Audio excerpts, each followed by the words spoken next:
Thank you to Comrade Richard Ahunija. A big thank you to Anolda Pierre, Conrad Dumba, and the rest of the NDC Professionals Forum group in Ghana, North America, and of course the UK. A big thank you to all of them. But thank you very much for making time to join us today. Now, that bill is called, is a bill for the promotion of proper human sexual rights and Ghanaian family values. That's the name of the bill. Bill on the promotion of proper human sexual rights and Ghanaian family values, but it's become known as the anti-LGBTQI plus bill. And that has been in the news this week, majorly because some people who are described as eminent persons in our society, people talk about Lawyer Kotuampa as the president's lawyer, but actually, if you go back and talk about some of the demonstrations that we saw and demands that were made during former President Ronnie's regime for the liberalization of our airwaves, the media, and also for the introduction of democracy, because at that time there was a military regime in place. If you go back there, you see Lawyer Kotuampa prominently being one of those who was involved. That's how come he said this week that he can be taught human rights. So he's leading the charge, and there are several other very high-profile names in there that are all fighting for LGBTQI+, the rise of people who are fall within that category. They are kicking against the bill. Nakutuampa holds the opinion that that bill is irredeemable. There's no way they can contribute to reshaping it to make it humane. They believe that it's frowning, is actually an affront on the human rights of LGBTQI plus people and people who promote their activities or support them or defend them against prejudice. So they spoke this week. It attracted a lot of reaction. You saw the Church of People, elders, pastors from the Church of Pentecost actually go to Parliament to also put forward a memo talking about what they want the bill to be and what they think about the bill. They are backing the law.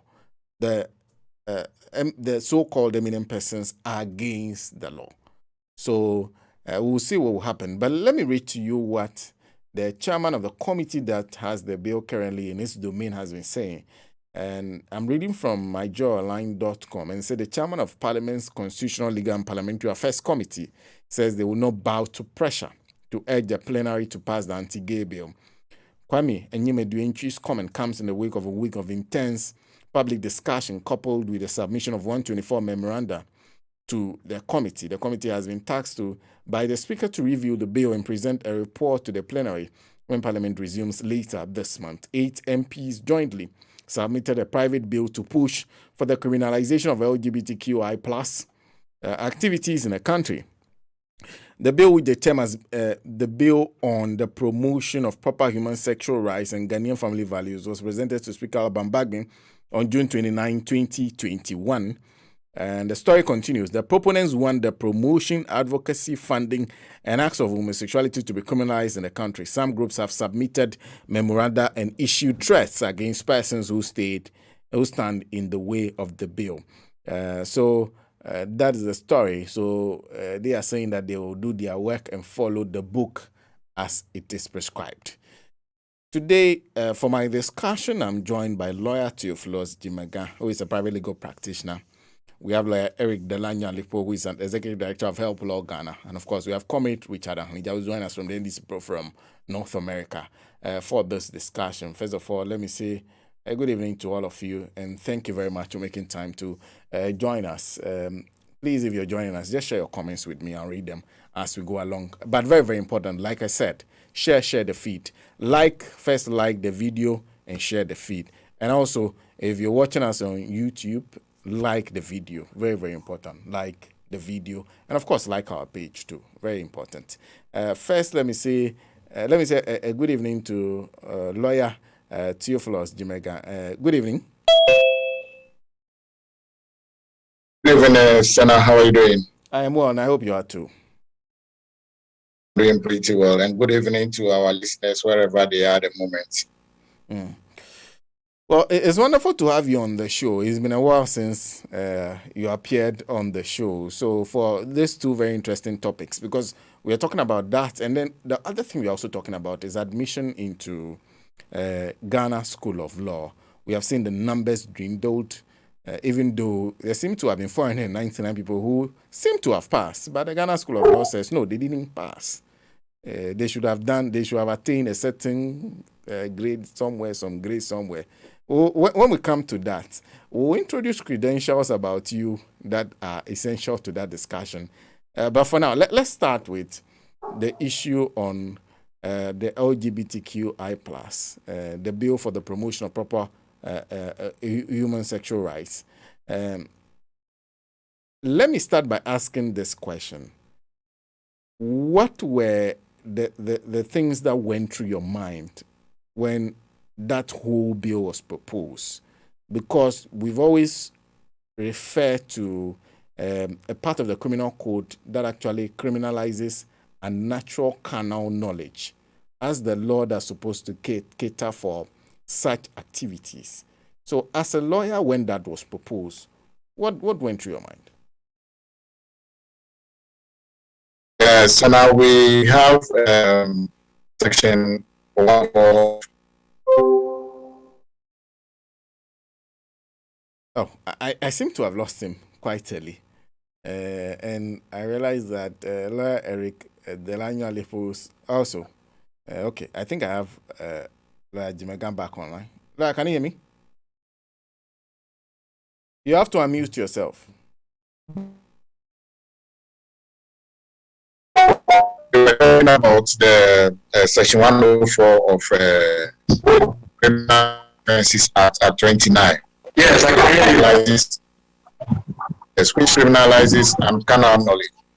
And in the case of Republic versus Banusin, the Supreme Court was clear and described what is known as carnal knowledge and uncarnal knowledge. And it talks about the fact that penetration through the valve of the vagina is what is known as the carnal knowledge. So anything beyond that is uncarnal knowledge. Now, what went through my mind when the bill came is that every law or every bill which translates into a law is meant to cure mischief. And what is the mischief this is supposed to cure? Then another thing that also came to my mind is that every law is based on the aspiration of the people. And what are the aspirations of the people who want to maintain a certain cultural heritage? And Sena, in Article 11 of the Constitution, it talks about the laws of Ghana. And among the laws of Ghana, we have customary law. And our customary law is a law. It's not just a matter of fact, it's a matter of law. And customary law or our customs all frown on male-to-male relationship, female-to-female relationship.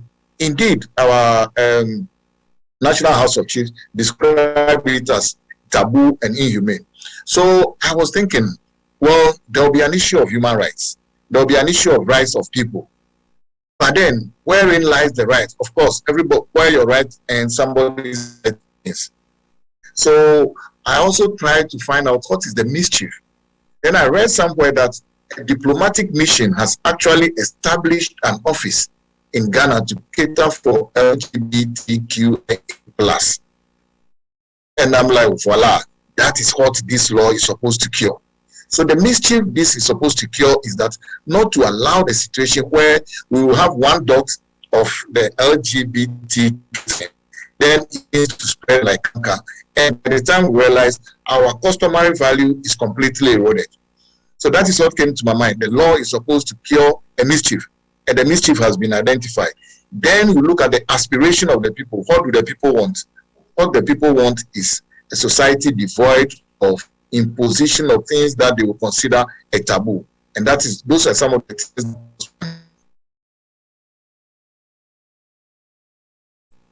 Hello, Lawyer.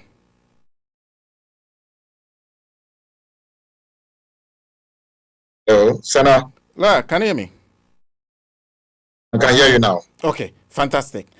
Well, I'll take you a step back. Before I even come to the aspiration and the mischief it was trying to cure, you said the Supreme Court was categorical. in its definition of what carnal knowledge is and what it decriminalizes. So wherein lies the mischief? So yes, I went further to say that there was a diplomat or a diplomatic mission that established or opened an office for LGBTQI. So in effect, they are trying to redefine what is carnal and uncarnal. And also to say that no matter what the Supreme Court says, no matter what Section 104, what your taboos and your customary beliefs says, we have this for you. So in effect, they are trying to plant a new seed. So that is mischief. So if that seed is allowed to grow, uprooting the tree will become difficult. So it's best to quench or to make the seed not to grow now than to allow it to grow then. Is that not a matter of a debate within the public domain? Because at the end of the day, it is you, the lawyers, who always says that whatever the Supreme Court decides is law. So whether or not we debate it and say certain things, when a matter of such nature is sent to court and brought before the Supreme Court, brought before a court in Ghana, the court will definitely uphold the decision of the Supreme Court. So I'm wondering why the law does not stand. Remember that the Supreme Court, the issue of the Supreme Court was not to define who is the L, who is the G, who is the B, who is the Q, etc. It was a situation that came in, and the Supreme Court made a pronouncement on what is known as carnal and carnal knowledge. So that becomes a law in just one part. However, with some of the things we are knowing now, the LGBTQ goes beyond just carnal knowledge. It goes into a situation where we have a gender association, somebody not getting a correct identity of their gender, and where we have a gender change, and whether they use the female washroom, the male washroom, all of them are some of the things that go to the LGBTQ. Now, then it also goes on to about the education of our children. Now, if you watch cartoons, if you pay particular attention to cartoons, they are promoting subtly the LGBTQ thing in cartoons. But the Supreme Court was not able to define. And remember, the Supreme Court was only talking about the situation that having a carnal knowledge with somebody be above 16 with the person's consent is one crime, without the person's consent is another. This is a situation where out of the two people consenting, where are we going to? That has not been defined by our Section 104. Where the two people are adults, where the two decide to teach their children, where the two decide to say that that is what we want to bring Sena's child also into the game, that has not been defined by Section 104. And the Supreme Court did not touch on that. The Supreme Court was pronouncing on something else, and the carnal knowledge came in. So you believe that this law, the scope has expanded beyond the matter of simply the matter of who is, for want of a better word, having sex with who? Yes, the scope is gone beyond that, because Sena, traditionally and historically and culturally, you will notice that those who do public display of affection in our part of the world are rarely the lovers. The lovers actually hide. You see them by darkness. Very few people that you see actually doing public display of affection who are really in a relationship. So now the scope of the bill, which seeks to become law, has expanded that the promotion, the teaching, the advocacy, the public display, the giving of shelter, the housing, etc., all constitute a crime. So it has gone just beyond the knowledge and has now gone, even the bill has made a provision for treatment for people who suffer from gender identity or who find themselves to be in such a situation and seek help. But our criminal code does not provide anything like that. And the bill has also gone on to talk about a situation where somebody is found in such a situation, is the person to be beaten or stoned as in the Bible, or as it is being done in certain Arabic areas, or as it's being done in Uganda. No, the bill says that anybody who attacks such people found in such a position also commits a crime. So the bill is actually not just for the LGBTI, it's also for those who would like to not to have the LGBTQ thing in their system. Indeed, the whole thing about the LGBTQ is to protect the LGBT people. So the bill is also providing a situation where it tends to protect them. That when you find yourself in such a situation, we'll treat you. And if you are, let me use the word, arrested, then you will be offered guidance. And you'll be offered also protection that nobody lynches you or beats you up. And even if the police are taking statement of you, they need to do it properly. That is those are some of the things that the bill has sought to do, which were not already in our criminal code. But Sena, the problem is that human beings change. And as such, certain things of our life need to change. And the laws also need to change to reflect reality of today. And those are some of the things that this bill seeks to do in the current form. Let me jump to Lawyer Lipo for a moment. I'll come back to you, of course, because I haven't asked your opinion on the direction that the members of Parliament have decided to go. But let me jump to Lawyer Lipo for a moment. Lawyer, good evening to you, and wonderful to have you on the show.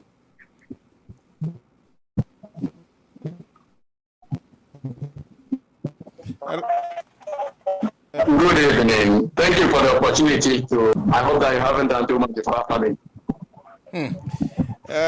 Well, I'm sure you have been listening to your colleague, Lawyer Jimega, on his thoughts on exactly why this bill is necessary. Do you agree with the thoughts he shared?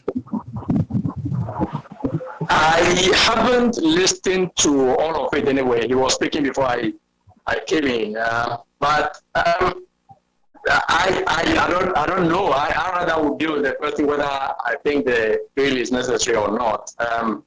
I think that instead of talking about whether it is necessary, I rather would want to talk about whether how do you put it? Whether they have the sponsors of the bill have the right to sponsor such a bill, or whether Parliament has the right or the authority to pass such a bill. That is what I would want to deal with. And clearly, if you would see Article 39 of the Constitution of Ghana, I think that they have every authority to come out to sponsor this bill. I think that whatever bill any member of Parliament wants to come up with, first of all, until recently, our members of Parliament were not even allowed to sponsor private member bills. It's always a bill that is coming from the government side. But currently they can do that now, and so they are right to bring out anything. In my opinion, it is only when we debate the issues during the first of all, they also give the public the opportunity to bring memoranda and the public to make contribution and input into whatever bills they want to pass into laws. And then when they debate the bill, the details of whatever they want to come out with, I believe that is when they shape the issues, and then they would see whether this is what we like or we do not like and all of that. So I think that once they have the authority to sponsor any bill, and once this is a cultural issue, a very important issue, and if you look at the survey, the CDD survey, for instance, you would see that the overwhelming majority of Ghanaians are interested in this bill. And so I think that it is appropriate for those behind the bill to bring it forward for us to discuss, and for members of Parliament to weigh in and for a thorough, very robust debate on it. So yes, I think that is what that's the angle I would want to come from, instead of whether it is necessary or not. I don't want to take a particular position. I rather would like to see whether it is appropriate for any bill to come out. Then as we move along, if I have any issues with some of the detailed provisions or maybe the constitutionality or otherwise of a bill and all of that, I will bring that out. But I think there's an issue, really, and Ghanaians are very passionate about the issue, and some people think that they have to bring it to the court. And like my colleague, Councillor Dimaga, has said, he identified a mischief. Indeed, yes. This awareness is on the ascendancy. People are beginning to talk more about homosexuality And we are afraid, if we are afraid, or if certain people are afraid that it's going to gain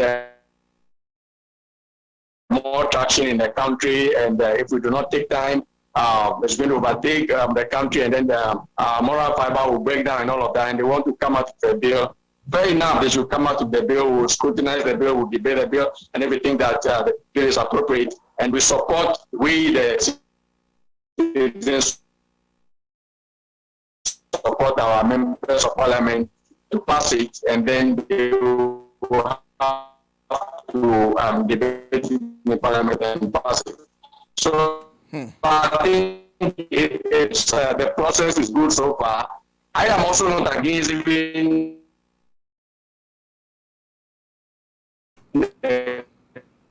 Hello, Lord. coalition that is speaking against the bill, because it's all part of democracy. They are very well, and it's good for parliament. Yes, hello. Okay. Yes. The network is your network is not the best, but I guess we can manage until it improves. But okay. So I was making. Yes. I'll come to that. I'll come to the coalition.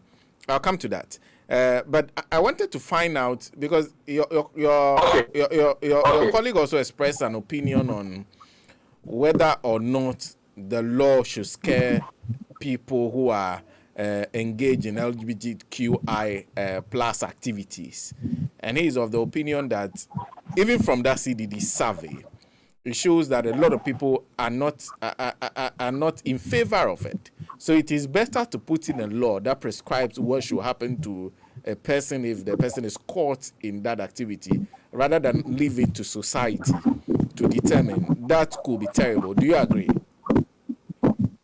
I am not too sure I agree with that position, especially that the law is also meant to protect. I don't see how a law that prohibits their activities seeks to protect them. You know? So they are overstretching it, because what they are saying is that we want to ban your activities. You don't have the right to carry on this, and yet we are protecting you also, because if people want to attack you, those people who may attack you or who want to attack you, the law will deal with them. So it means we are protecting you. No, I don't see any protection in trying to punish the activities of this group of people. So we are, the law is seeking to stop them from a particular lifestyle. So I don't see, if you want to protect them, it means that you want to protect their rights. Indeed, if they have any right to do what they are doing, that is questionable now. That is what the law is dealing with. But if they have the right to do it, or even if they do not have the right, and yet the law is coming to say that, look, this law is going to protect you to do whatever you want to do. That is where we can say the law is protecting them. But if the law is coming to stop them from what they want to do or what they feel is right for them to do, then I don't see how we can say that law is protecting them. So I respectfully disagree with my learned friend on that point. Maybe the word to use is not particularly protection, but you have a history of lynching we have a history of lynching of criminals who have arrested for particular activities. Some of these activities may not be ones that are punishable by death, but people have been killed because they have been caught by society, and then they deliver instant justice. In that instance, wouldn't you say, in essence, it helps?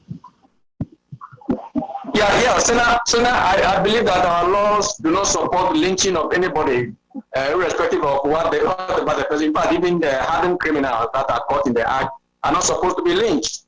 So the law is there already to protect people from from being lynched. So I don't see why we need any special law to protect any group of people again. If anybody lynches anybody or anybody attacks anybody, whether the person is LGBTQI or not, there's a law that will deal with the attacker. So I don't think that this law is particularly protecting them, because in the past they were, in fact, if until now, you have to not in the past, if the people continue to pursue them and attack them and all of that, the law should deal with the people, because they don't have the right to do that. So we cannot say that we need a special law to deal with that, unless we are saying that we endorse the activities of the people who were attacking such people in the past, and now we want to come out with a law to now say that we don't endorse that anymore. So yes, I still disagree with the point that this law is protecting them. the law is trying to stop their activities. That is it. It's simple and short. Then we can now look at the details of how the law intends to do that, and the law prescribes. There's another thing council said also about the fact that they may get treatment and all of that. Getting treatment is not really protecting them as such. And I want my words to be. I want people to pay particular attention. I am not supporting them or not supporting them. I am just look. If the people think that they do not have any medical condition, they are well fit. This is what they want to do. Then nobody can force them to treatment. You can't tell me that if I think that something is good for me and I'm doing it, then I need treatment. So the treatment, we have to also look at that carefully. So treatment to them does not necessarily mean we are protecting them unless they see the act of their particular lifestyle as a problem and they do not know what to do with it, and then we want to give them help. That is where we will talk about that help or treatment as a way of helping them or protecting them. But as long as until now, what we understand is that we are trying to, you see, it is because in Ghana and in most African countries, we are seeing this particular type of behavior as a kind of disorder. It's not part of our custom, not part of our culture. So if somebody is engaged, we think that there's something wrong with the person. It's unnatural. That is why countries where the people think that they are like that, you can't tell them that you are giving them treatment. So the treatment cannot be said to be protecting them. So whichever way you look at it, I think that we have to describe this law as what it is. It is a law that wants to protect or maintain our moral fiber to make sure that the LGBTQI plus whatever plus does not come into this country, or they do not gain the kind of traction or popularity in order to get too many people to get into them and do it openly. That is what the law seeks to do and nothing else. I'll ask you a question about have you read the bill in its current form? I have read part of it. I have not read all of the bill. Honestly speaking, even until that has been in the public domain for a very long time now, and I know about this matter itself for a very long time. I know people's preference and all of that, and then so I've been following the argument generally, until when I know that I have to appear on this program. Then I took a look at some part of the law, but even not too much detail because there are I think at least two lawyers on this platform, and whatever I may not have read, my colleague may provide it if that is important. And then all of you also, I believe all the panelists also have read. And so I don't need to go into all the nitty-gritty. If there are questions, they can be brought out, and then I'll respond to those questions with what I think. So I don't need to read it. I asked because I wanted to find out what you make of the approach, whether you agree with what is being done by the members of parliament, and because the opinion that has been raised by those who are against it is that when you look at it, it only encourages prejudice, essentially, and is an affront on the rights of those who engage in those activities. So I wanted your thoughts on it, also not only based on the generalities, but also based on the specifics you have read, whether or not the opinions be expressed on the bill are within proper scope. Yes, the two things. On the issue of encouraging prejudice, I think, yes, it is true. But it is deliberate. It is intended to do that. The law is intended to actually do that, because not only just even prejudice, the law actually even requires that people who are aware of this kind of activities must be proactive, must go and report. So it's not just prejudice against those people, but we are supposed to even report them for action to be taken against them, for investigation to be done by the police and whatever, and then they may be arraigned and all of that. Yes, that's it. The other part, which is affront to their rights and all of that. That is the one that is a bit controversial, a bit questionable. I would want to listen more carefully to people who are making this argument, because the argument is that it touches on their humanity. You know, if you look at the law and the background of the law, and if you read the memorandum carefully, you would see that the position of the sponsors of the law and the position of the citizens of this country, if you look at the National House of Chiefs and all of that, is that this thing is completely alien to us. And so they do not recognize it as part of the identity of the people. And so if it's not part of the identity of the people, and then it cannot be said that their rights are being infringed. That is it. We need to look at it carefully. And other jurisdictions where they recognize that as part of their life, and they think that, well, this is how somebody also wants to live, and look, we don't have any choice. That is when they would begin to think about how do we ensure that the person is able to live that life in a free society and nobody bothers the person. That is when they begin to worry that person, that they will begin to talk about infringing the person's rights, human rights. But where in our culture we do not even recognize the activity as a right. So this is how it's going to be very tough for the people who are arguing on the basis of human rights and all of that. Yes, I used to think about that seriously also. Because in fact, for a very long time, I used to think that, look, I do not support this whole LGBTQ stuff, and I would not want to support anybody who wants to engage in it or advise anybody to engage. And yet, I would not also want to kill myself about it, because, look, if it is an issue about morality, then, look, God is going to deal with all of us someday. That is what we have learned in the Bible and all of that. So I would not want to kill myself about that. That used to be my position. But also the argument that this is not our culture, this is not us, as Americans used to say, this is not us, this is not who we are. And yet some people want to introduce this in our society. And I am saying that Article 39 gives the right to our lawmakers to come out with law that will integrate our customs clearly and culture, and encourage that to be promoted. And the way it can be promoted by the state, in fact, the best way it can be promoted by the state is to pass laws, is to make them into law, so that everybody will be required to follow the law. So clearly, we have not recognized a right.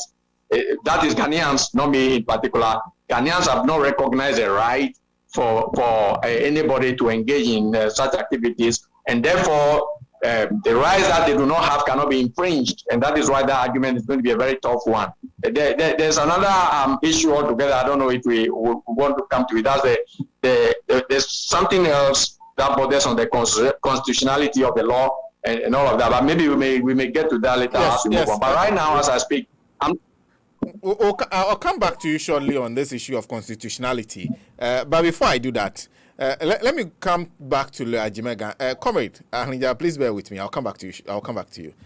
Lawyer, I hope I have not misrepresented you, because I realize your hands has been up for a while. No, it's okay. I'm okay. Yes, it's okay. Yes. Lawyer Alipo has been my role model for a long time, and he knows I respect his view so much. We banter, but that is what lawyers do. But respectfully, as lawyers, we always say, Sena, if you read clause 22 of the bill, it specifically talks about protection of persons with LGBTQ. And it talks about to accord them the protections even identified in the Constitution. So my senior could be really forgiven for, as he indicated, he has not read all, and that is why we complement each other. So that is our aspect of to point out to colleague senior Eric Ali. He doesn't like senior, but he was my senior in Maoli school too, so it's not about lawyer senior, he's my senior from secondary school. So that's another one. So, Sena, this guy is what I want to find out. I will take your.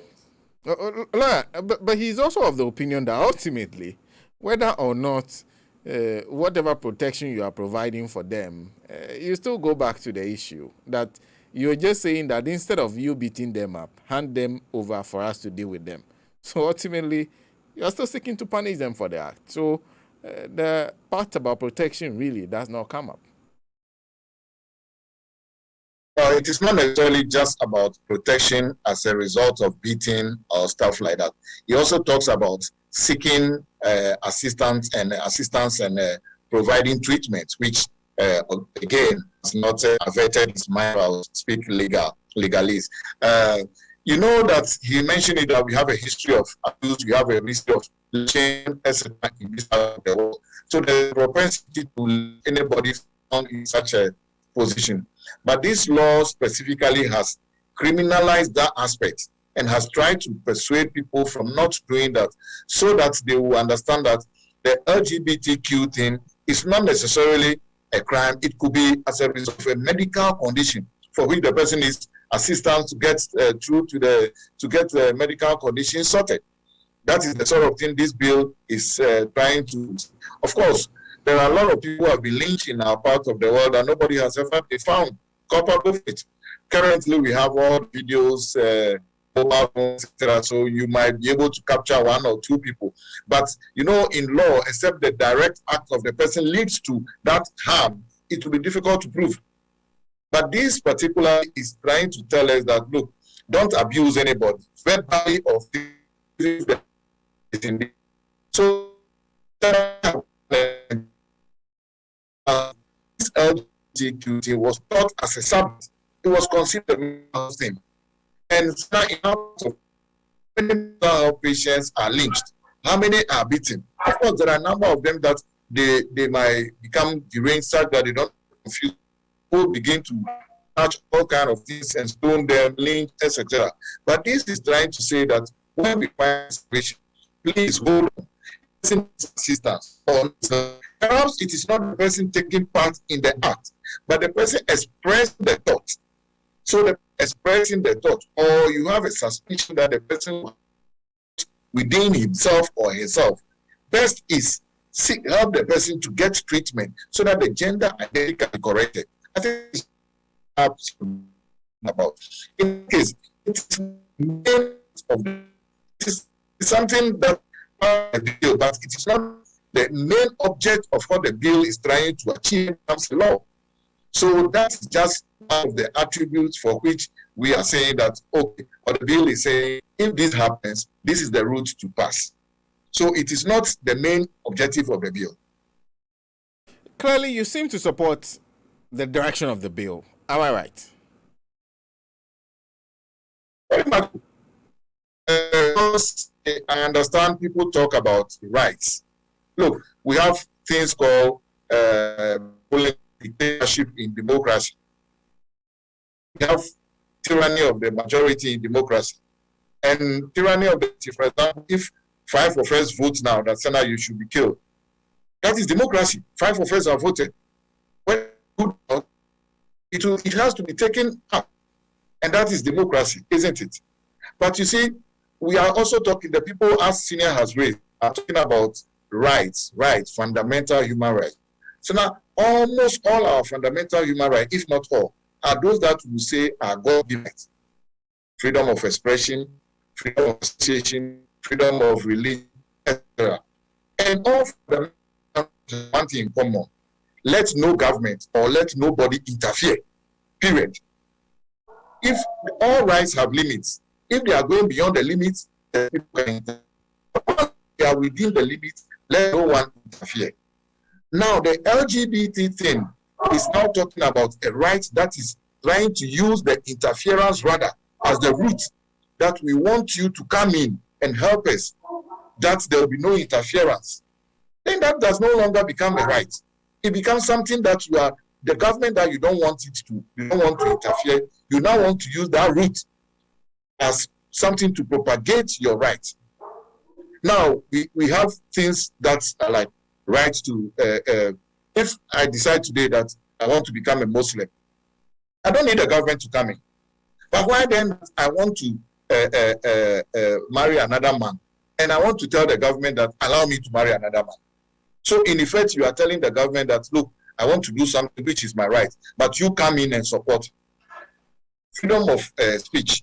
If I talk about Sena is a thief, that's not what I need to say. Sena can go on for defamation. Do I need a government? Then I now go to government to say that, excuse me, government, I want to go and exalt Sena so that protect me. That is the route they are trying to pass. And such a route is not a route of fundamental human rights. If it is a fundamental human right, you go straight. You know, we have things in Ghana that they say, a tribe will say, excuse me, you are foolish. In effect, the person is telling you that you are foolish. This is unparliamentary. You don't have to ask permission from somebody to say, just say it and face the consequences. So now trying to use a route, which we all know is not the right thing to do. Rights, nobody is to interfere with rights, except the rights go beyond a certain limit. Now, these rights, they want to use the state to institutionalize that right. But it will interest you to know that almost all our rights are God-given rights. Rights to associate, freedom of talking, etc., etc. You cannot say that, look, government, come in, I now want to talk, so allow me to talk. If you are now asking government to allow you to talk, it's no more a right. It is something else. I don't know if I've made sense to you. I do understand. I understand where you're coming from. I'll come back to you too, because I'll come to you and Lawyer Lipo on the issue of the constitutionality of the bill that is being raised.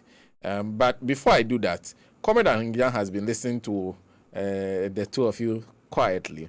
Comrade Ahnija, good evening to you from Ghana. Good afternoon, actually. We're still in the afternoon. You are joining us from the United States, particularly a domain that a lot of Ghanaians feel are a group of people who are forcing these things on us. That this thing did not come from us. They are the ones who have adopted this lifestyle and want us to admit it, to accept it, so that they can come here and practice it comfortably and also spread it among us. The same way they did force us to accept colonialism quite easily. Listening to everything, what is your opinion? Yeah, good afternoon from here, Sena, and good afternoon to my co-panelist, Lawyer Jimaga, my good friend, and also Lawyer Eric Alifo. I've been following quietly. I am no legal officer. When it comes to law matters, I'll be at sea. So I've been following their submissions with interest, and they make very important submissions. The nearest I could go is about the protection and support system in the law. I've taken a tour through the bill, and the bill clearly mentions around the clauses 19 to 23. And I remember I just heard Lawyer Jimaga mention the clause 22 of the bill that is yet to be discussed, yet to be approved. Amendments will come in, and then a final thing will be presented to Ghanaians. So it is it's a work in progress. But I have read in it a statement that says that to create legislation to protect victims. My emphasis will be protection of victims and support systems for those who become victims of the lifestyles. That line, that statement needs to be analyzed carefully to understand exactly what you're talking about when it comes to, is it a protection for, do we find any expression of protection for those who are practitioners or who are in that practice? The long letters, I can find something in that. If legislation is made or laws are made to protect them and find support systems for them, social support systems for them, I believe the bill comes in a very good intent to not only prohibit or prescribe those practices that are alien to our culture. I'll come to that again, to the culture aspect. Alien to the culture that we are frowned upon, that we want to ensure that our culture is not adulterated by foreign invasion of a system that they have approved for themselves. Again, listen, we are talking as Ghanaians. We are not talking as Nigerians, Togolese. We are not talking as Malians. We are talking specifically as Ghanaians, what we find as our values, as our practices, as our culture, as social facts in our country, our upbringing in terms of family life and family values. What has been inculcated to us, our general identity as Ghanaians, so long as you choose to live in that sovereign state called Ghana. There are things that are proved, lifestyles, social practices that are approved, cultural practices that are approved, and others that are frowned upon. How do we ensure that to maintain our identity, we need to build a set around what we value so much as our lifestyle? Hence, this discussion that we are having. So it's very important for us to look at ourselves as first of all Ghanaians. Look at ourselves as what is it that make us quite a unique people, as different from others when you even travel from Ghana to the US or other jurisdictions. That should be the pride. And so I will be speaking to this not in terms of the legal expressions or legal language. The only one I've mentioned is that, I want to emphasize that it is not only prohibiting, it's not only saying that you can't do this, but also we want to ensure that you are not left on your own or to the attack and abuse and insult and the stigmatization of society just because they don't like it. We want to ensure that we give you the minimum of support as a victim who decides on your own to say that you have chosen to live with an animal as your wife or husband, or choose to live with a tree, or choose to live with another human being as against what has been known and bequeathed to us as people who were born into families, to parents for that matter. So that is how far I can go, and the legal persons can take it from there. But as a student of sociology and anthropology, I've sat at the feet of many social anthropologists or scholars and authors, including Professor Godwin Mukuya, including the late Professor, what is his name? My sociology department. Okay, apart from Green Business, I also read sociology. And if you listen to them, it's about our society. I've read the books of Professor Buzia. Okay, those things were what we learned. And it makes, by the time you go through their tutelage, by the time you read through their courses, you'll come to believe in yourself as a Ghanaian. We have an identity.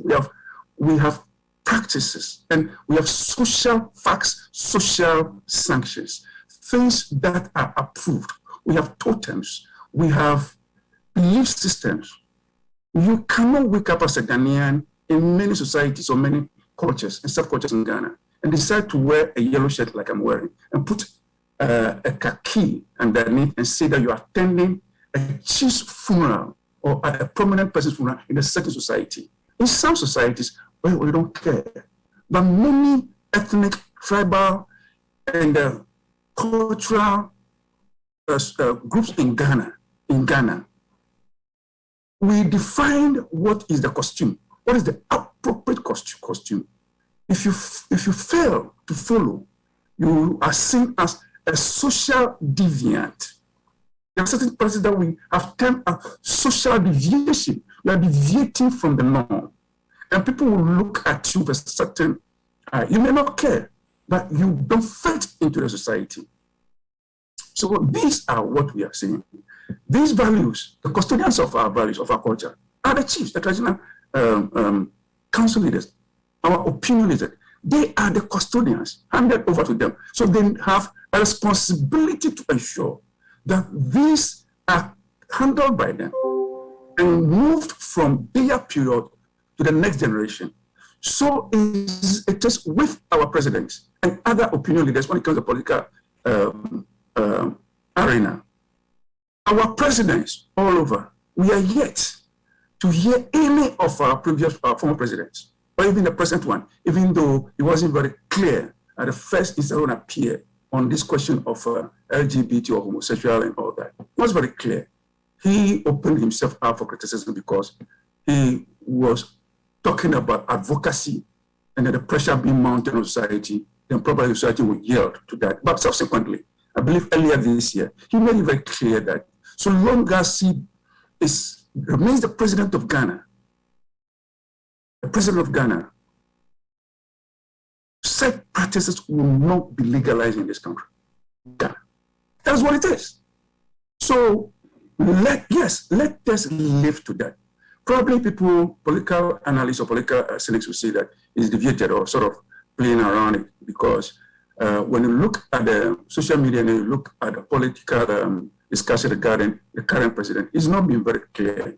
That's what people will say or trying to avoid and being populist because we believe, or some people believe that he really believes in this lesbianism and all the homosexuality and all that goes along with it. Because of the trajectory that his administration has taken us through.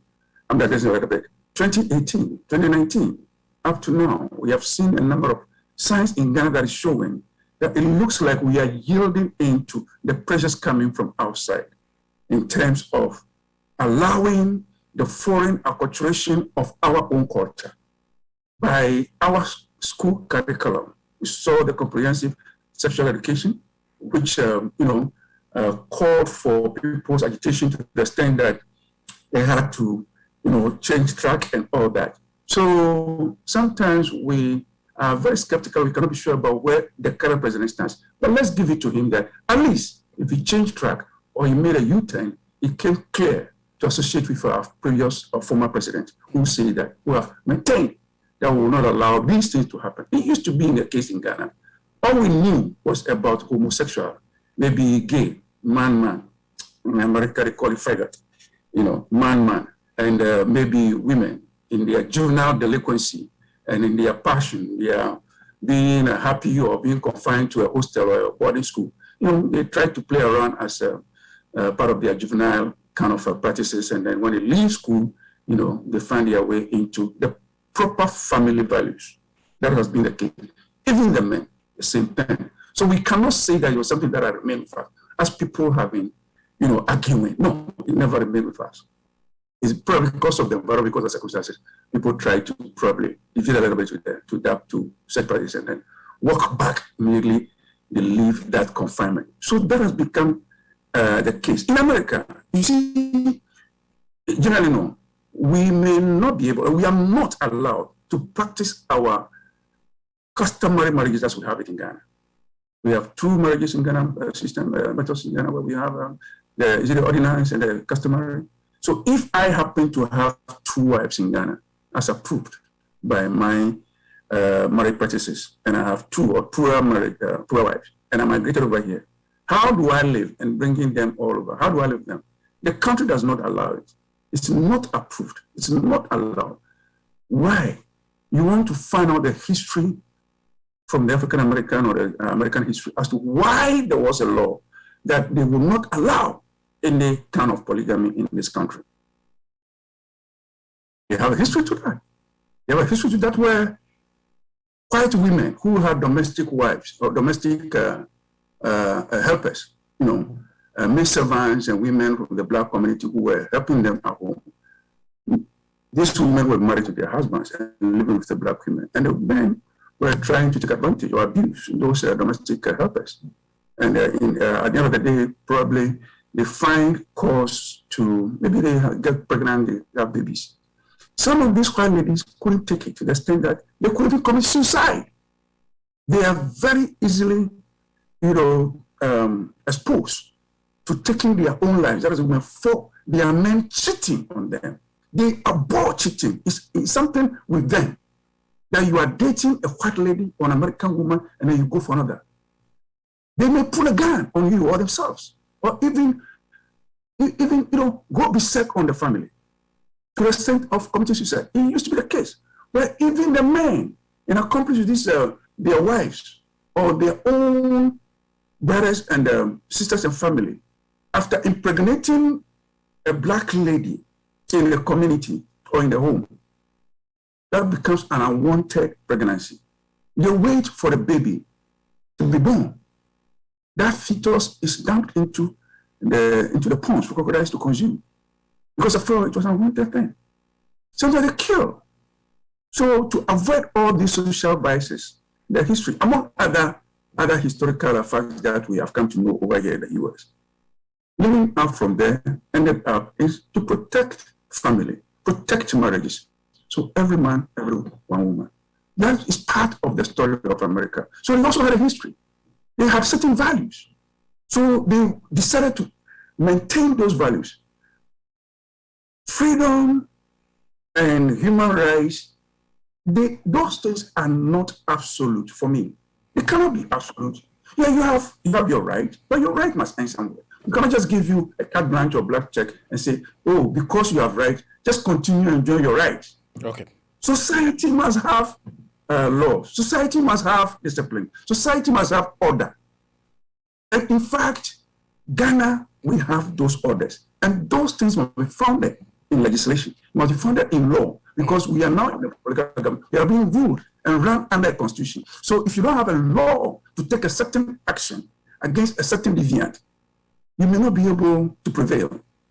So while we are looking at our values, while we are looking at our family life, while we are looking at marriage and sexual orientations, let us look at those who are being lured and being reorientated and disorientated into some other culture that is foreign, or practices that are foreign to our system as socio-cultural country. Okay. Let me end here for now. Thank you very much.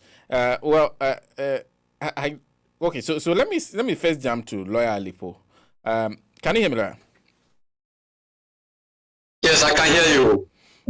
Anything you like to add in terms of the dimension which Comrade Ahnija has introduced, the sociology aspects, and the fact that we are a unique people as Ghanaians who perhaps have our own way, our own way of life? Yes, I don't know. The network is not very sound, so I'm not very sure that I heard your question very well. But I have a little comment to make on Mr. Ahija's presentation. I still think that you see,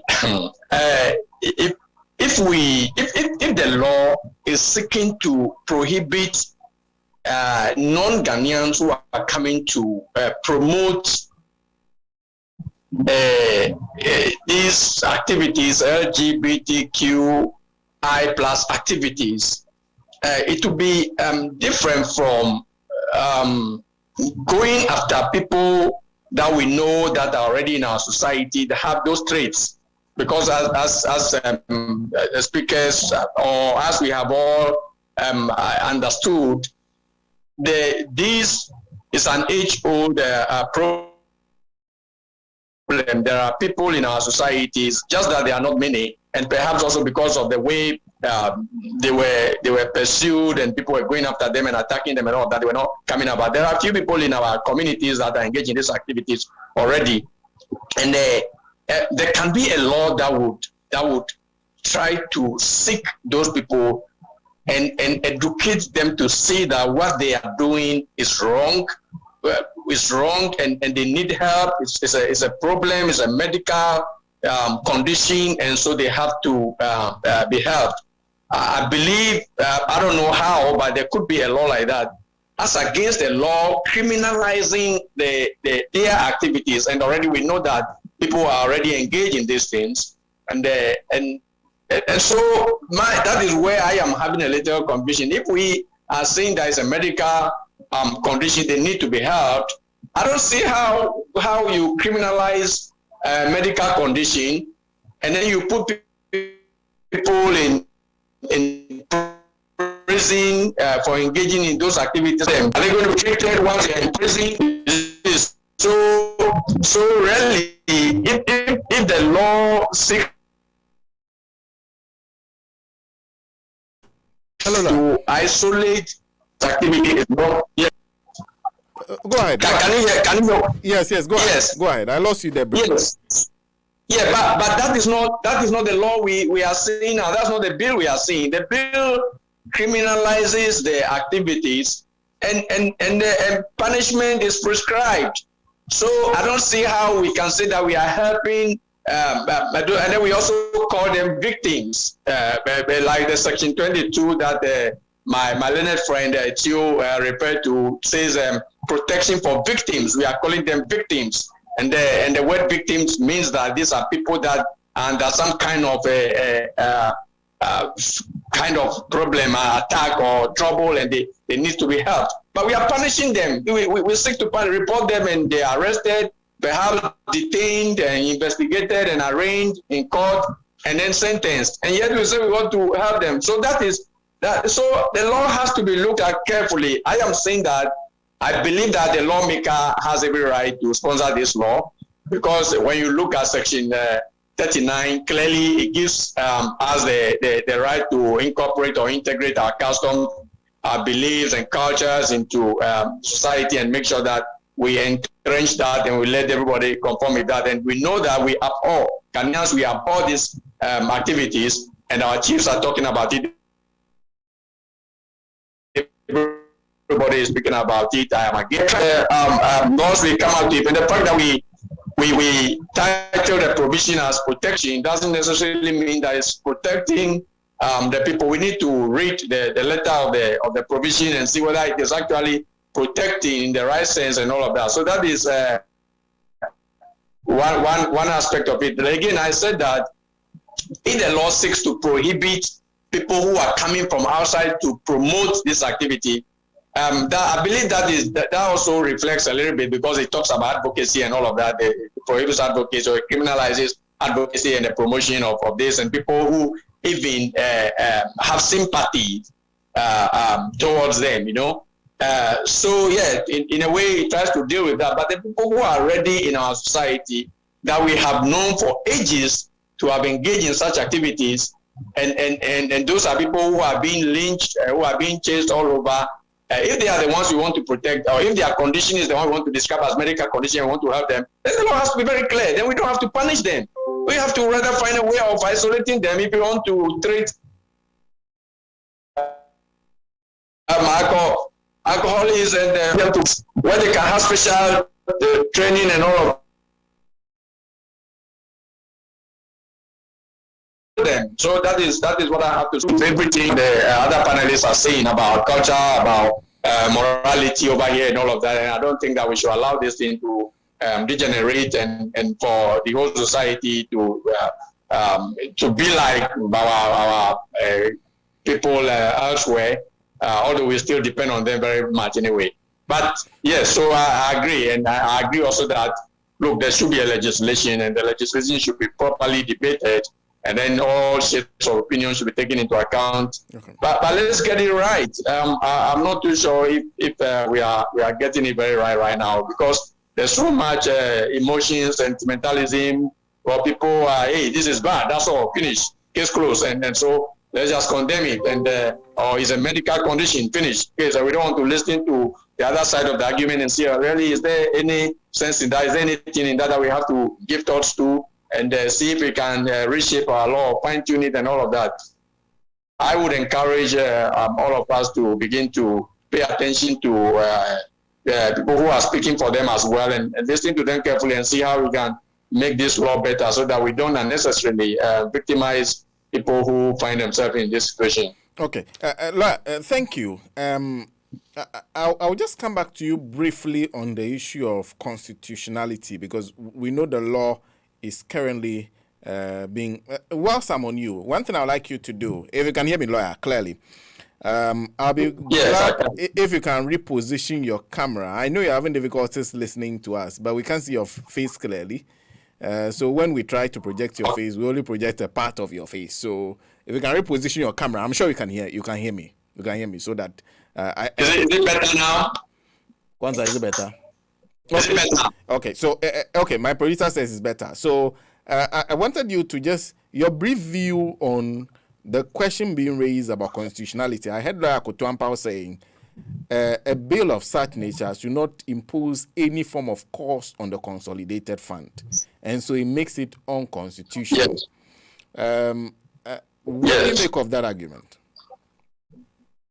Yes, that is clearly. I have seen the import of the argument. That is something the sponsors of the bill will have to pay attention to and begin to prepare for. There probably might be a legal tussle, I don't know. But yeah, you see, if you look at Article 108, I have been very familiar with that article for a very long time because I also worked as a counselor and researcher for the Constitution Review Commission. And that article was one of the articles that we dealt with.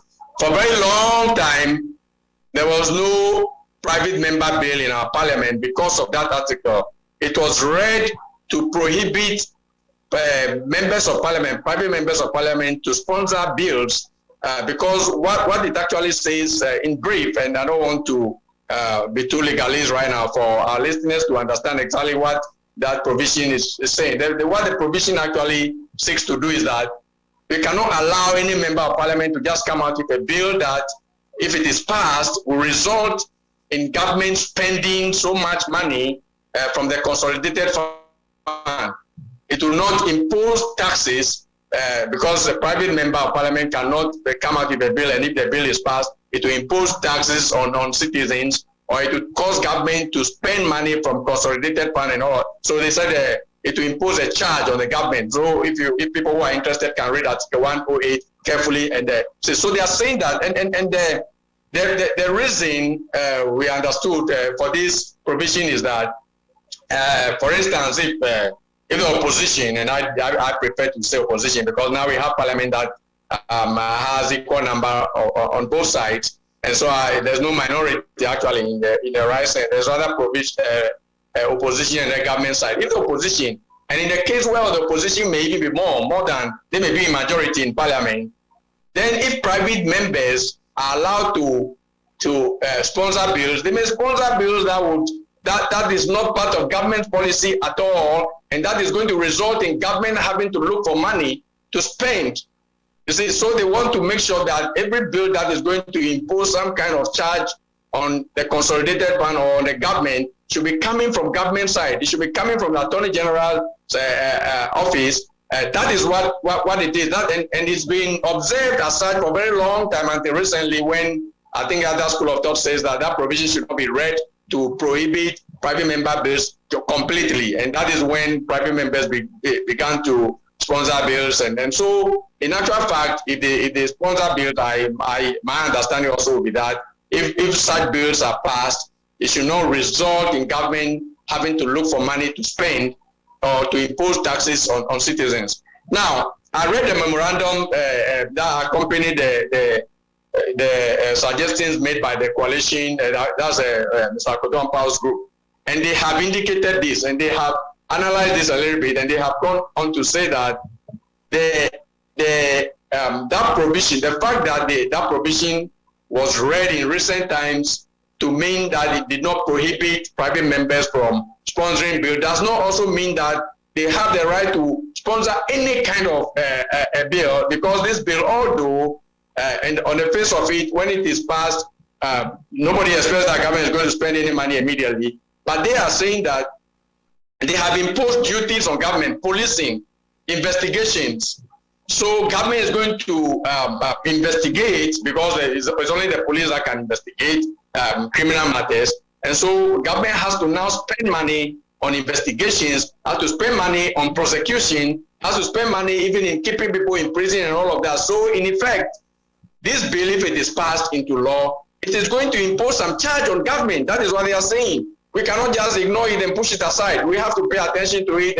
And because I support this bill, and because I support the people who are the sponsors of the bill, I want them to pay attention to this. Because again, I have to be a little political here. I have been calling, and my learned friend Chio is aware of that I have been calling on our members of parliament who are sponsoring this bill to put their counterparts on the spot.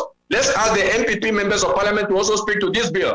You see, they don't speak to this bill, and then yet you see our own members of parliament saying that, oh, it's bipartisan, or our friends at the other side, oh, also support us. If you know the number of people who support us, but we want to hear them speak. We We want to hear them speak. They are not speaking, and yet we are speaking for them because Ghanaians would want to hear all of us, both sides of parliament to speak. So I want even the minority caucus to own this bill, not to leave it only to the 7 sponsors of the bill. Own it. Minority leaders should address a press conference and let us know that the minority opposition side supports the bill, and then we push them at the government side to tell us if they also support the bill. That is it. That's what I want. So I am saying that the coalition that is coming out against the bill now may want to seek legal redress. If they try to seek legal redress, and my idea is that look, all Ghanaians can understand that talking about it. The leadership as a group, they are not talking about it. Then it suggests to me that they are all against it. And so if the coalition that is fighting the bill now goes to court, for instance, if they go to court, perhaps they will be pushing the desire or the position of the government. And yet we are here, our own people are talking for government, so yeah, the MPs also support and they are not even putting them on the spot. And so how about if they go to court and then the court rules in favor, because that's the position of government. I believe strongly that government does not support this legislation, and the opposition members as a party do not support it. Although as individuals, some of them may support it, but I believe as a party, they do not support it. And yet we are not putting on the spot. If the coalition goes to court and they win a case to stop the legislation, it's going to be a big cover for government and all the MPs, because they are going to say, fine. Oh, we supported it before, but it was stopped. And we didn't stop it. It was these people who went to stop it. So this is the time that our sponsors of the bill should put them on the spot. The people they are saying that they all support it, they should mention their names. Then those people should come out. In fact, I am saying that the minority leader and the minority caucus or the opposition caucus should own the bill. If they own the bill and they pledge support for the bill, then we call on Mr. Chairman Sabonsu also. They to come out, this side should come out and tell us whether they also support the bill, so that all Ghanaians should hear it. So that is it. So that the constitutional thing is the Article 108. Everybody can read it carefully and see that there may be an issue there that may be litigated. There may be, I don't know what's going to happen, but I will not be surprised if they pursue that. But you believe that it will not be an issue if government essentially backs it? Well, it still may be an issue, but if government backs it, well, we know how our courts also behave anyway. But look, our courts normally support government position, especially this particular government that is in the particular government now. Yeah, anything they take to court, they win, you know. So I am not too optimistic that if we take something to court and it's against the position of government, we shall prevail. I don't think so. They may win. So, but if government is going to be very symbolic, if government, although it's also possible that if government knows that the coalition is going to go to court and win the case, they may also pretend that they are backing the bill, and then they may come out now and say, oh yeah, we back it, knowing very well that it may be shut down by the court. But all the same, we still have to put them on the spot.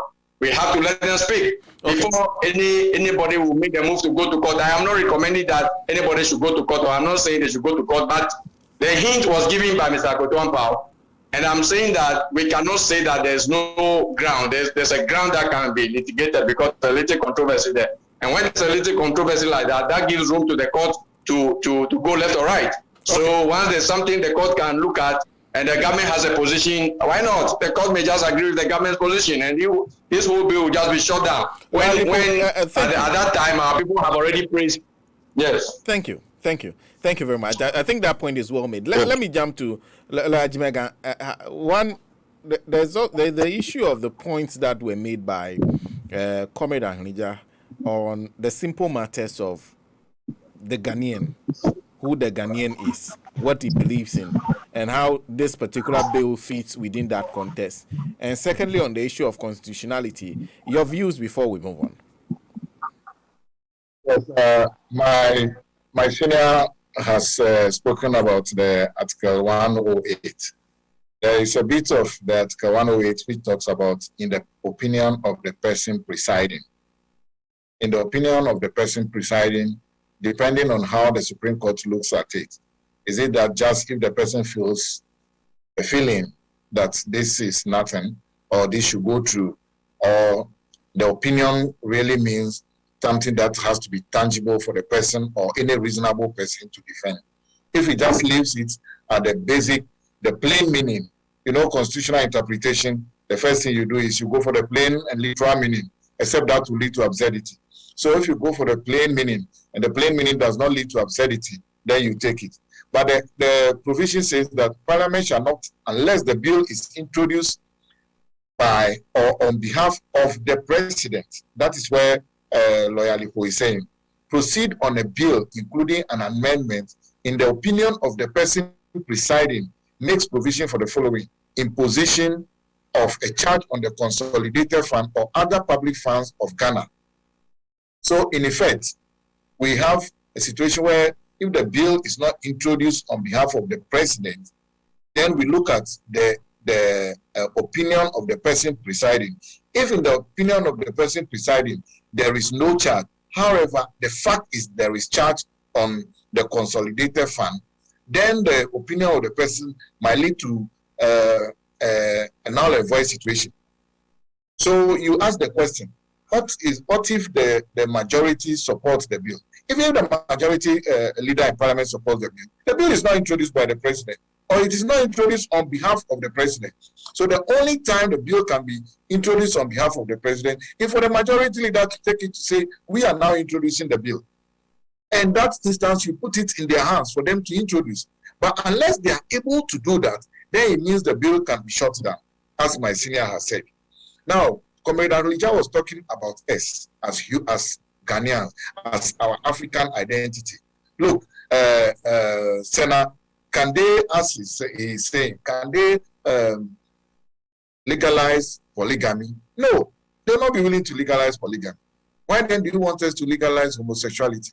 LGBTQIA+. Every day there's something. Tomorrow I'm sure they will be adding C to it. Whatever C will mean, don't ask me. I don't know, you don't know, but it's true. So the situation about our identity, and earlier on I talked about situation that our law, the Constitution, recognizes customary law, and our customary law frowns upon that, provided customary law is not inhumane, provided it is not one that will trample upon the right of a person. The customary law is held valid by law as the Constitution prescribes. So if it is our law that a man to a man shall not sleep, a woman to a woman shall not sleep, then the Constitution will hold it for us that it is a law. Now, my other problem is that currently we have a bill that is going on. Where are they going to curtail it? Because the Constitution says that Parliament shall not proceed with a bill. Where is the proceeding? Is it at the first stage, the second stage, the third stage? We don't know. So this will be something that we'll look at. But there is another point of law. It is right law that the court shall not close its eyes on happenings in society. The courts shall not close its eyes on happenings in society. That is why you see that if there is rampant armed robbery and somebody is arrested and prosecuted for armed robbery and found guilty, he is given severe punishment so that it will deter others in society, because the court cannot close its eyes to happenings in society. So if the homosexuality or LGBTQI+A or A+, it is an issue in society, Supreme Court cannot close its eyes on it. The Supreme Court must find a way of addressing the situation if that is what the bill seeks to promote. So we are going to have a situation where I don't know whether it's going to be conflict of laws or conflict of morality or conflict of aspiration of the people versus the law. Because if Supreme Court, assuming these people go to court now to stop the bill, and Supreme Court decides that we are going to close our eyes on happenings in society, then we have a problem. And in situations where there is, let's say, excess armed robbery, there is drug use, etc., and people are arrested, the courts need to behave as if they never know that we have drug menace or we have armed robbery menace, and they should just give a slap on the wrist. So my advice here is that, look, we call it when we were young that kick the ball against your neighbor so that it will go to throw. And it will go to throw in your neighbor's name. So let NDC begin to do that. Let the minority begin to do that. Let them kick the ball against the MPP, as my senior said. Let minority kick the ball against the majority. Then the situation where they come on the table, then they say, you people carry the bill now. If you are really not afraid, go and host the bill. Let us see. If they are not able to do it, their constituents will punish them. But if we allow them, they will hide behind the courts and say, yes, we are going to do it. Of course, you must remember that the court is manned by unelected representatives of all of us. So that you cannot hold any of them accountable. Well, please take a sip of water for me. Let me read a few messages because I have to start with you. Lawyer Jimaga, very fortunately for us, was vice president of the of the SRC of the Ghana School of Law, where you have to pass 25 there they add it before you pass. If you get less than that there, you don't get the 50% there, and then you go and get 45% and go and blow 70 on the other side, you won't qualify. So that is the issue that we'll be moving to very shortly, the admission into the Ghana School of Law. But before I do that, Mohammed Sani Ahmed is saying, may Allah bless you, Church of Pentecost, for your bold decision. Good evening to Godfrey Daglomoteke Donko. Good evening to Sel Del Glad.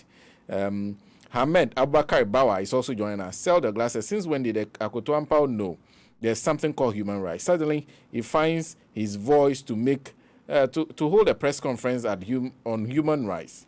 He was silent when Sao, even though he comes from there, murder and killing of many Ghanaians, and he was voiceless. Who defines human rights? He said, Nanake Domekpo Eric Kobla is saying, okay, thank you. And thank you to Dr. Lawrence Apia. Okay, I see that you're watching. Abi Bantu says, Sena, good evening, Ghanaians. We are joking with the future of our next generation.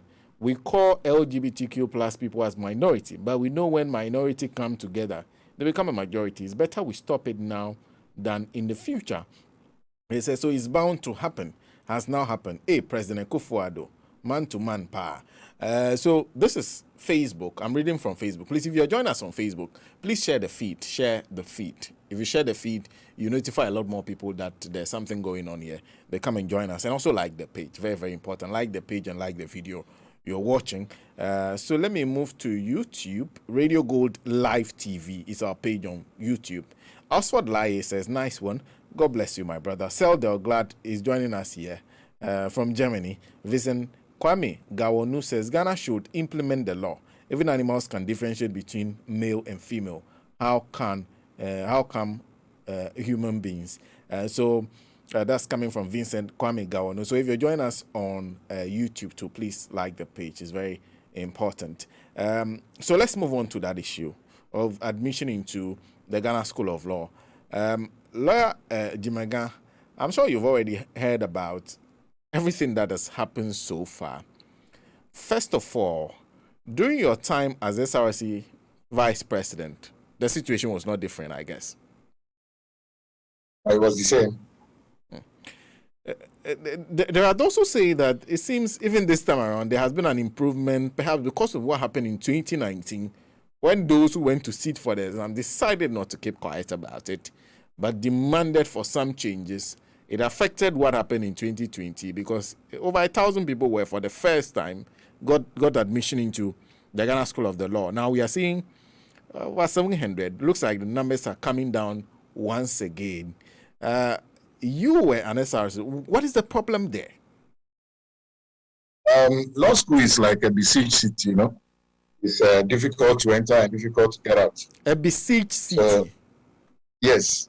Difficult to enter, difficult to get out? Yes. How? So those outside it want to enter. That is why they besiege the city.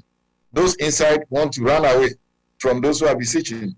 So it becomes difficult. You are inside, you can't get out. You are outside, you can't get in. That's how law school is. On a lighter note, someone said it's like marriage, difficult to enter, difficult to exit. So those who are in it want to exit. Those who are outside want to marry. Those who are married want to divorce. That's how it is. Law school is a besieged city. Difficult to enter. Those in it want to leave. Those outside want to enter. And it's difficult to enter and it's difficult to leave. I will explain. Now, in 2019, we started the advocacy.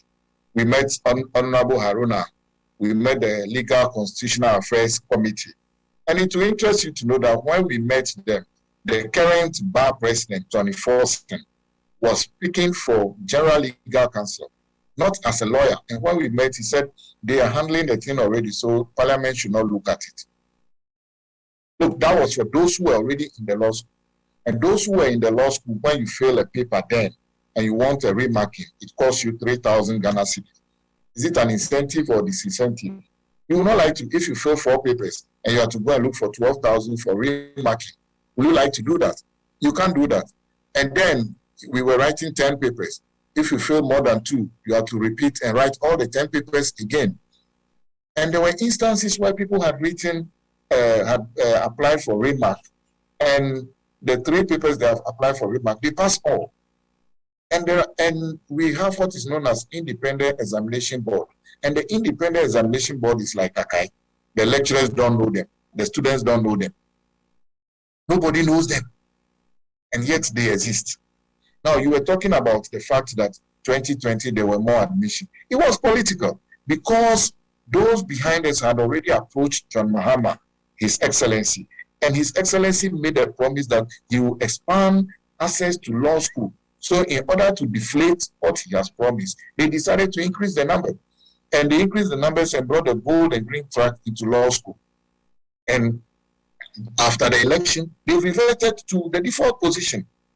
There are people who are of the view that, look, let us open it now so that more people will enter and we'll have the exit points being one common exam for all. Sena, I can tell you that when they do that, 2 years down the line, this argument we are having now will be the same argument that we'll have at the end to see that how will people leave the law school. So there are people currently in the law school who are there for 5 years. Because it is besieged, they are not able to leave. And there are people who have been writing for 5, 6 years now. They cannot enter. I once visited Kenya School of Law, and I met Professor Lumumba. And he told me that that was the first time they were introducing entrance exam into Kenya School of Law. And they have a brochure and tells you the number of subjects that you need to study. And they tell you how many MCQs they will ask, where the MCQs will come from, how many essays you need to answer. And they tell you what you need to make to pass. If you have 20 over 40, you have passed. If you have 50 over 100, you've passed. That is certainty of examination and certainty of result. But we don't have that. What happened this year was that they have finished admitting people have passed. They have so-called passed. And somebody sits in his room and says that we cannot admit all of them. So let us make it that if you don't get 50 in each set, then you have not passed. This was not made known to the student before they wrote the exam. So a very crude and old way of handling things in law school. Law school, when we were writing exam, they will not release the question papers to you. After exams, you leave the question papers. I challenged them, and we were told that they have limited questions, so they want to recycle. Then Justice Tatukuba was the chairman of IEB, the Independent Examination Board. I explained to him that, and he got angry. So after one of the papers, he said, no, he argued with them. He said, leave the papers. The students have paid, leave it for them. Can you believe that? I will tell you another. Those who are inside, there was a student, a colleague of mine. His name came on the notice board as having passed. He informed everybody, I'll be called to the bar. 2 weeks to the call to the bar, when we were asked to come for our gowns, not gowns, we come for our documents to fill and for pictures to be taken for the brochure. He went and he was told that we made a mistake. Actually, you didn't pass. Can you believe what happened? How is he going to tell his people? He has briefed that he should go back and debrief everybody. And he went on to beg them that if that is the situation, let me alone just write exam one day and you mark it that day or the following day. If I don't pass, I know I have not passed. They won't do it. And this is no fault of the student. So you would have thought that if you have made such a mistake, you find a way of appeasing the student. No, it doesn't happen. Now, there is this in law that you cannot oust the jurisdiction of the court. You see, the courts are very jealous.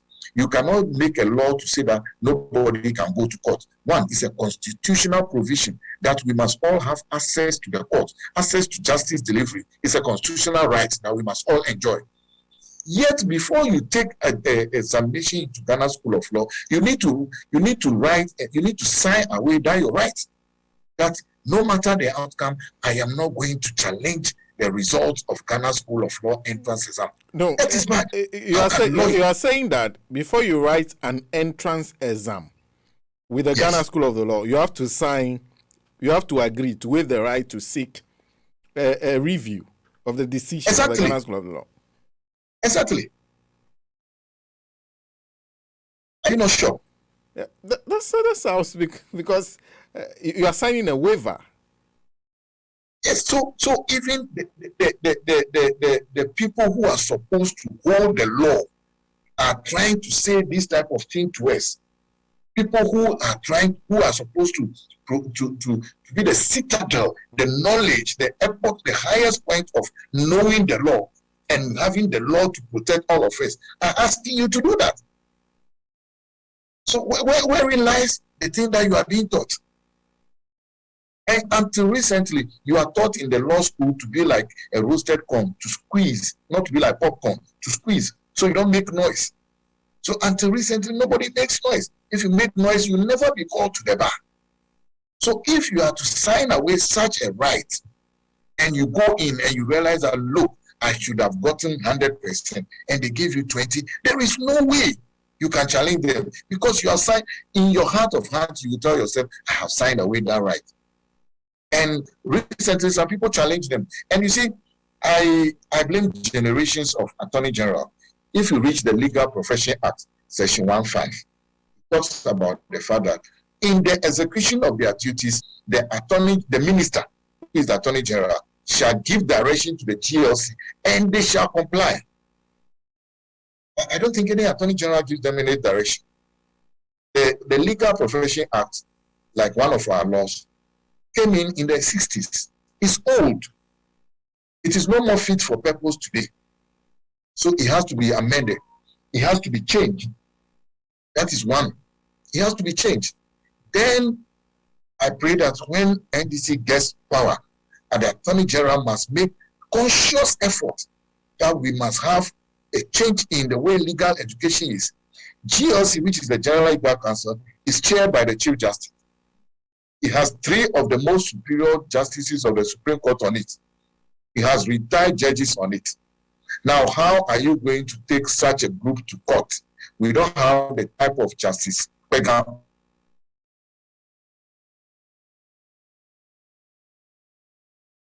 Hello, Justice Berger was, that's what he said. Justice must be done. Do you think our current composition of the justices will be willing to take any case where the General Legal Counsel is in? Somebody sued the Chief Justice in relation to the General Legal Counsel. Almost 2 years now, the bailiffs were not able to take the process to go serve on the Chief Justice. How are we going to move? So fundamentally, there is so much wrong with the law school. And I want to tell you, when we were doing our advocacy for law school, we met a lot of the justices. We met those on the GLC, those who are not on the GLC. Now, another problem which the General Legal Counsel has, or the Ghana School of Law has, is that the registrar is always a lawyer. Sena, you don't have to be a medical doctor to be the registrar of medical school. You don't have to be an engineer to be the registrar of an engineering school. But they always choose a registrar who is a lawyer, such that the seniority, yes, a master will come in, and they will be able to threaten the person has to curtail to what they want to. But if we have an administrator, a very strong administrator, who can say, hey, this is not how it is done, there will be reforms in general Ghana School of Law. Then, of course, we need educationists, people who have done education. Anybody who is teaching at Ghana School of Law must also do a bit of education. So you see, then when it comes to answering of questions, then they tell you it's a matter of style. It's a matter of style, and people are failing. We also don't have a in-house where we have a situation where all of them will go at one stage, go and lodge in a hotel, mark the papers. When you have an issue, you ask your colleague, it is sorted. No. Everybody takes it to their various places to mark. So you see that there's something that somebody will say, no, this is not correct. Look, a judge was teaching me, Justice Bobby, and he said that one of the essays, he heard the word, a lot of people use the word comorientes. So he came to class and said, what at all is comoriente? That is a retired Supreme Court judge. Then somebody explained. He said he has never come across it. But if they were having a in-house or a residential marking, where all markers are at the same place, and somebody says, "What is this Comorientes?" Somebody would have raised his hand to say, "Oh, Comorientes is this." So you see that entrance into the law school to marking is also another problem. So law school reform doesn't just mean admit, or help. Even if we admit, if we open the barrier now, the exit point, the barrier is closed and more people will fail. And that one, there will be catastrophe. So now, do you know why there will be catastrophe? Because by then the people have learned procedure in law. So they can become half-baked lawyers. For example, already we don't have situation like that. People are addressing in courts, they are being caught as lawyers because they have errors. But this one, the person has gone through it. Look, I'll go and stay in a village somewhere. I'll be the only village lawyer there. I'll be taking somebody's license number and I'll be signing the documents and be going on. Nobody will check. Then we'll have a lot of quack, if I'll use that word, lawyers all around. So there is also a risk of opening the barrier here and closing the barrier at the end. That is another issue I would like to raise. I'll take more of your questions, Sena. That's interesting. So you're saying, even if we admit all of them, passing and getting out is another issue. That's one point that we need to address too. That is so. That's why I'm telling you it's difficult to enter. Those in it want to get out. Those outside want to get in. And those inside cannot get out. Well, let me thank you very much for setting that. In fact, I didn't know a lot of what you just said. We were just talking about people entering. We never knew that getting out is another big issue. So there are people who have been at the law school for 5 years. They've written exams, they failed. You fail, you repeat. You fail, you repeat. If you want to rewrite, you pay 3,000 cedis. That's the current going rate for one paper. No, if you want a paper to be remarked. Remarked for you? Yes, remarked only is 3,000. 3,000 cedis. Yes, if it's receipt, you pay a fresh school fees. Oh, right. Okay. Well, let me acknowledge that we are live on Loud Silence TV. A big thank you to Kevin Taylor and the Ghost team. They've been offering us their platform. So we are live on Loud Silence TV on Multi TV. So a lot of people who use Multi TV can watch us. Let me also say, let me jump to Lara Lipo. Lara, can you hear me? Yes, I can hear you. Your colleague just painted a picture that has essentially put this whole matter into a much broader context than I thought. There are those who say the whole legal profession is being made into a privileged profession that the people who will pass already know before they even enter. From what I have heard, if somebody says that sounds logical. Does it not?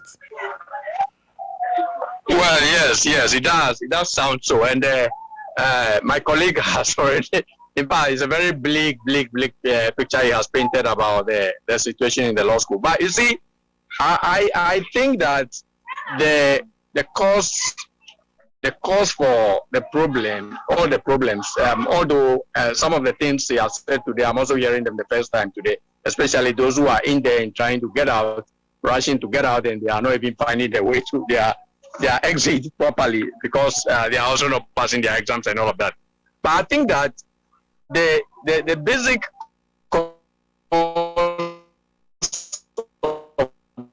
all the problem is adequate facility to cater for the increasing number of people who want to get a law degree, get a law license to practice. That is the problem. So the training, the entire training of lawyers in Ghana is archaic. It's obsolete. They have to move away from it and do something more modern, something more progressive. They are not willing to do. And the way, look, I trained in US, in a law school in US.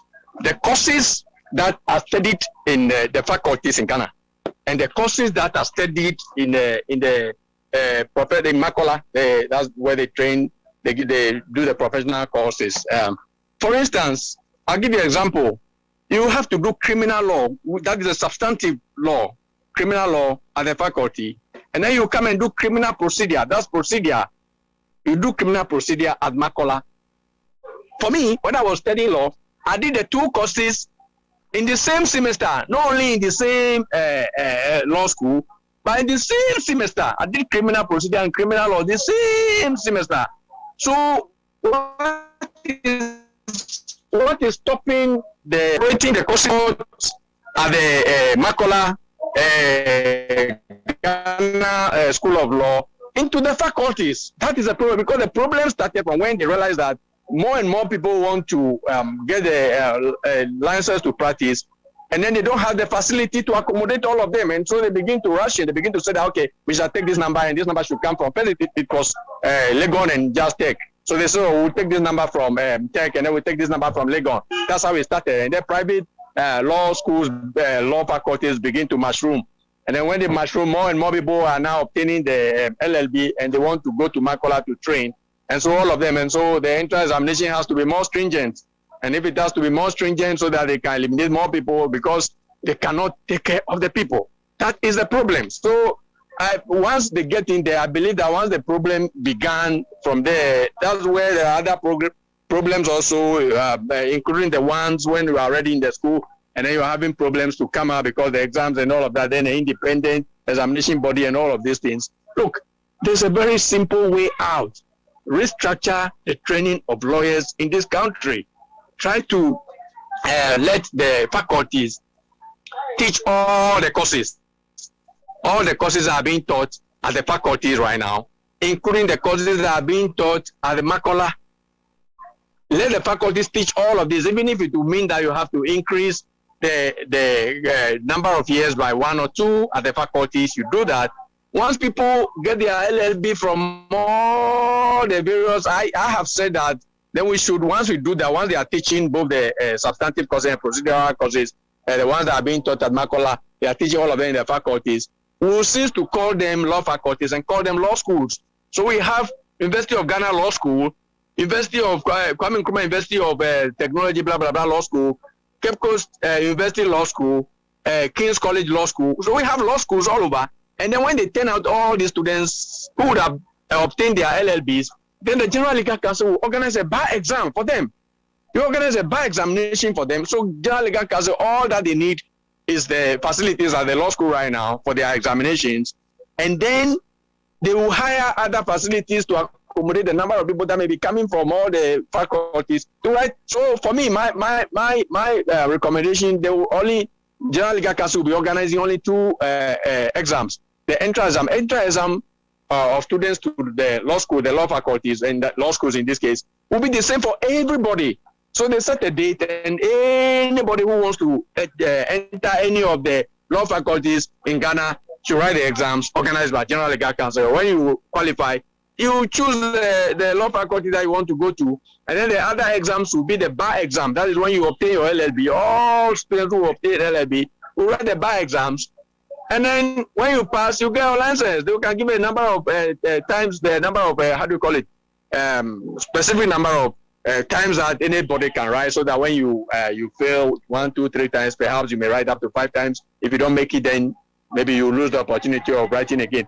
I believe that when we begin to take these radical steps in restructuring the training of lawyers, and it will require changing even the structure of the General Legal Council. So I know that our colleague and the honorable member of Parliament, Apiamekpo, is proposing some amendments to the Law Act 32, the Legal Profession Act. And I believe that some of these things have engaged his attention. And we have made various suggestions about this. Some of us wrote articles. This thing that I'm saying here right now, I wrote an article about it 12 years ago. 12 years ago, I proposed this same, because I think that the problem has been there for a very long time, and the problem is only getting worse. including what you is telling us now, you realize that there are so much happening that we didn't even know before. And it's all because the problem started from somewhere and we didn't take steps because people have vested interest. Some of these conservatives, old people, they are just protecting their territory. They have to own the General Legal Council. They intimidate all of us. They see you say something they don't like, and then the next moment they haul you to disciplinary committee, and then they intimidate you, they shout on you, and all of that. So I don't know the kind of country we are in, and so we lawyers, we have become so timid. I find my colleague very brave, and the way he's talking about these things, I like it. Many of us are not able to do that. We are so timid. We are afraid that the next moment they will call us, they will haul us to the disciplinary committee, they may withdraw our licenses, they may suspend us and all of that. And the people who are doing this to us are octogenarians, old people. They have done their work already, and they are just enjoying some big fat money. So all of us must be ready to challenge the system, and we must be very bold to speak out and then protect anybody who will speak out and will be victimized. All of us must be ready to support those people and push the idea that we have to revise the training of lawyers in this country. And once we revise the training of lawyers, and the General Legal Council does not see itself as the group that has to train lawyers and bring them out, but rather the law schools, and they only have to organize the exam. I'm sure they will loosen up a little bit on all these exams, the independent body, blah blah blah, examination board, and all of that. They will loosen up all of this, and then training of lawyers will be far easier. We need more lawyers in the country. I believe we do need more lawyers, but they are making it very difficult for people to come out, and it's very unfortunate. That's all I have on this subject. Thank you. I would love to ask a lot of questions, but unfortunately, it's 5:51.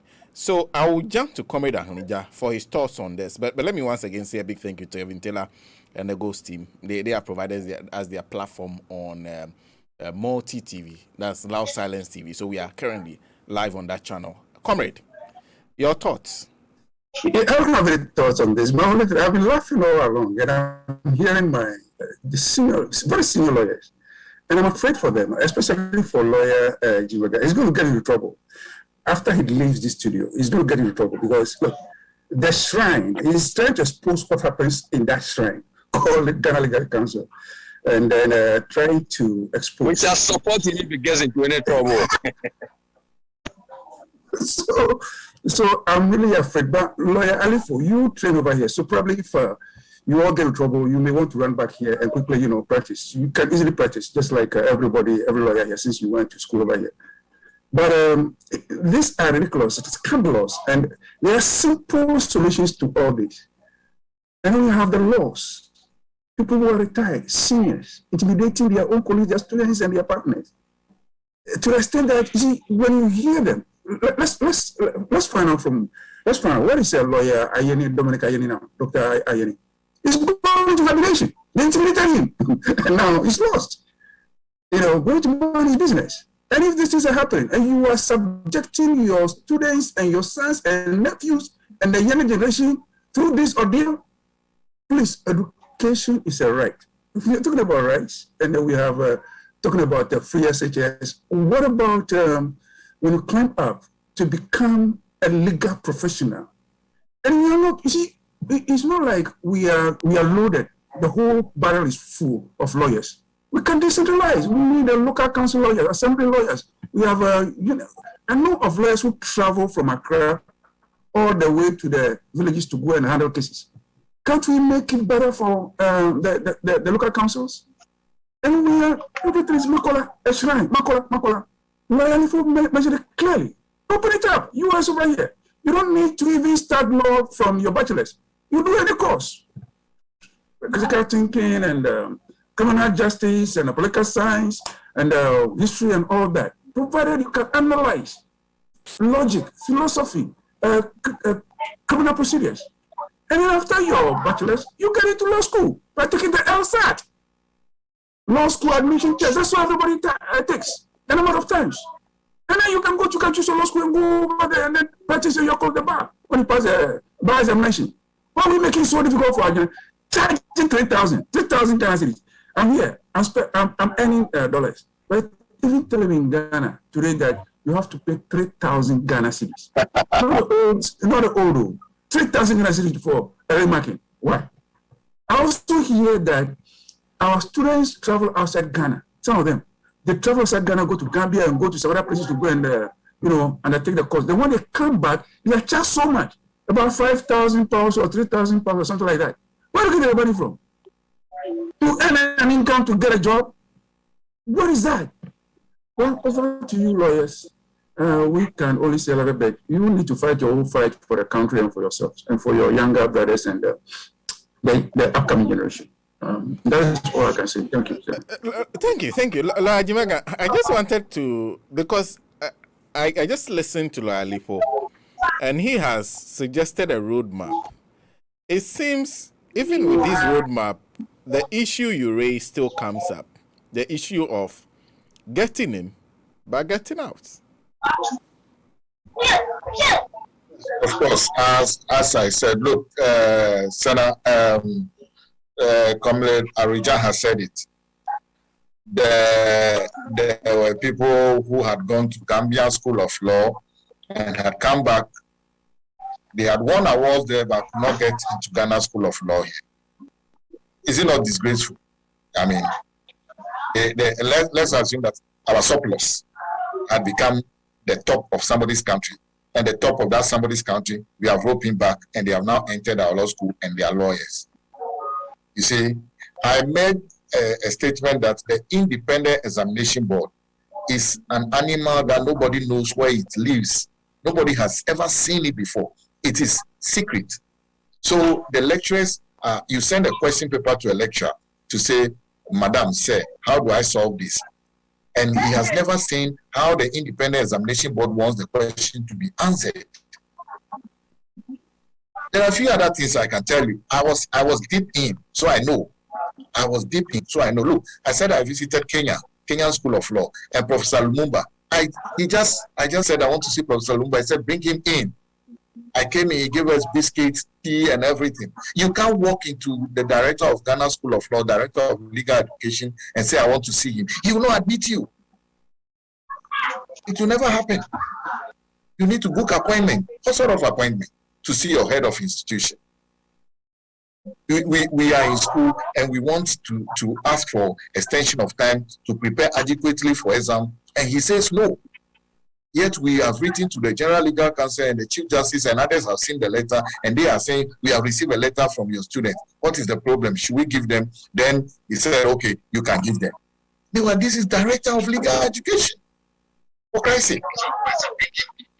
You see, so even the lecturers do not know how to help you answer the question for you to get out of the school. And you see that people take a leave of work for a whole year without salary and come and stay in school, and they fail 3 papers and they have to rewrite everything. So in effect, they have to stay another 1 year or 2. I mean, then they become the best of lawyers. They become Londoni. No, they become bitter. They don't become happy as lawyers. You see, and as I was saying, the GLC needs to be dismantled. We need a new look. Sena, at a stage we visited President Akufo-Addo with our petition. And that was another day that the man lost it for me. He said that, oh, you want me to interfere so that they will tell you that I'm interfering in academic freedom, even to the law school. I can't do it. Meanwhile, Section 1.5 says that his minister can instruct them and they will listen. The other thing he told us is that when we said the law is old, he said there are laws older than that law and we are still using them. Can you believe that? You are comparing yourself with failure. As for me, I just want to go to school and get 40%. That's the sort of statement he made. So you see, the thing that my senior has said, there are people who want to own the team. Despite their age, their everything, they still want to be relevant in the Ghana School of Law. And that's what they are doing. And that's what they are doing in the scheme of law thing.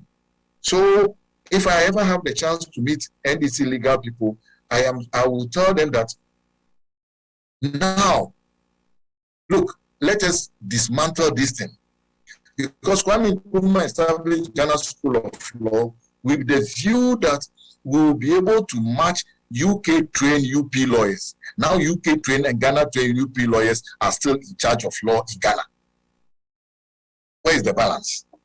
Where is the balance? Senior people will tell you. NDC lawyers are timid.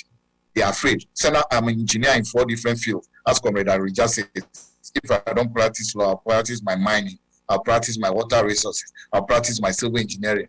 Law doesn't give a lot. It is just a bloated profession in terms of salary. So let us reform the thing properly now. Let us reform it now, both the entrance and the exit. Otherwise, we'll reform the entrance and we'll have a choke exit point, and it will come back to the entrance. We'll reform the exit, then we'll have a choke entry point, and we'll not get people in. So again, law school is like a besieged city. Some are struggling to enter, those inside are struggling to get out. Well, it's been enlightening listening to you. I'll leave my questions to myself, and I'm guessing a lot of people are hearing all this for the first time. These are the way we train the people who are supposed to defend our rights and also defend us when we are confronted with difficult situations before the law.